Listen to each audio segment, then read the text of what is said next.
ఈ ఎన్నికల్లో ప్రధాన పోటీ బీజేపీ కాంగ్రెస్ల మధ్య ఉండనుందని, బీఆర్ఎస్ పార్టీ ఇక్కడ బలహీనపడిందని, ఆ పార్టీకి ఓటేసి మీ ఓటును వృధా చేసుకోవద్దని కంది శ్రీనివాసరెడ్డి ప్రజలను కోరారు. ఇక బీజేపీకి ఓటేస్తే రిజర్వేషన్లు ప్రశ్నార్థకమయ్యే అవకాశం ఉందన్నారు. రిజర్వేషన్లు తీసేస్తామంటున్న బీజేపీకి ఎట్టి పరిస్థితుల్లోనూ ఓటు వేయవద్దని ఆయన కోరారు.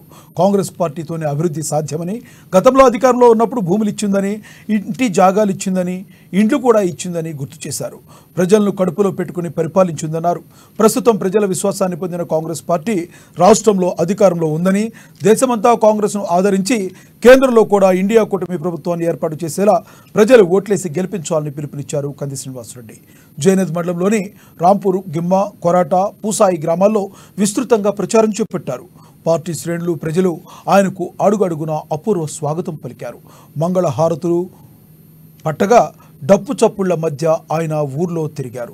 రాంపూర్ ఎడ్లబండిపై క్యాంపెయినింగ్ నిర్వహించారు.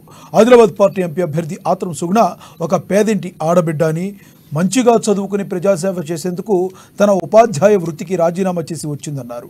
అందుకే ఆమెను గెలిపిస్తే తోటి ప్రజల సమస్యలను అర్థం చేసుకుని వాటిని తీర్చేందుకు కృషి చేస్తుందని తెలిపారు. చేతి గుర్తు కోటేసి సుగుణక్కను పార్లమెంటుకు పంపిస్తే మన కోసం అక్కడ తన గళాన్ని వినిపిస్తారని తెలిపారు.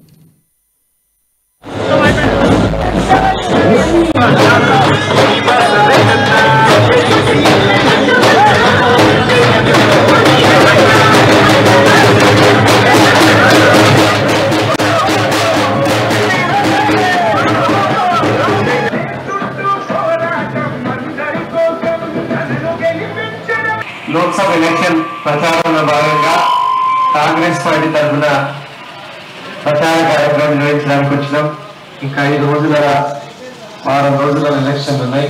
మీరందరూ కూడా ఇప్పుడు చేతి గుర్తు పార్టీ కాంగ్రెస్ పార్టీ అధికారంలో ఉన్నది కాబట్టి, రేవంత్ రెడ్డి అన్న ప్రభుత్వం కాంగ్రెస్ ప్రభుత్వం ఉన్నది కాబట్టి, ఈ ఎంపీ ఎలక్షన్లలో ఒక్క ఓటు కూడా బయటకు పోకుండా ఆత్రం సుగుణ గారిని ఒక గోల్డ్ బిడ్డకు, గరీబోళ్ళ బిడ్డకు, గరీబ్ మనిషి కాంగ్రెస్ పార్టీ టికెట్ ఇచ్చింది. ఆత్రం సుగుణక్క, ఆ అక్కకు చేతి గుర్తు కోటేసి కాంగ్రెస్ పార్టీ గెలిపిస్తే రేవంత్ రెడ్డి అన్న ప్రభుత్వం నుంచి మనం మరిన్ని నిధులు తెచ్చుకోవచ్చు.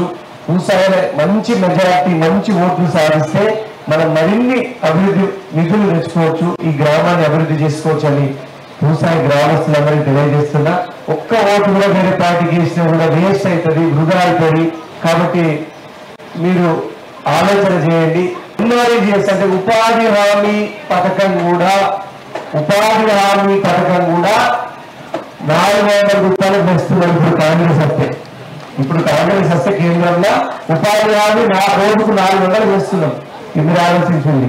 ఇంకా ఎస్సీ, ఎస్టీ, బీసీ బిడ్డలందరూ కూడా కైకిలు చేసుకుని బతుకుతున్నారు. భూములు లేవు, కూలీ చేసుకుని బతుకుతున్నారు. కాబట్టి రిజర్వేషన్ అనేది ఉంటేనే మీ యొక్క హక్కులు కాపాడబడతాయి. ఈ బీజేపీ రాజ్యాంగాన్ని మార్చేస్తారట. కాబట్టి దయచేసి నేను చెప్పేది, కాంగ్రెస్ పార్టీ ఒక్కటే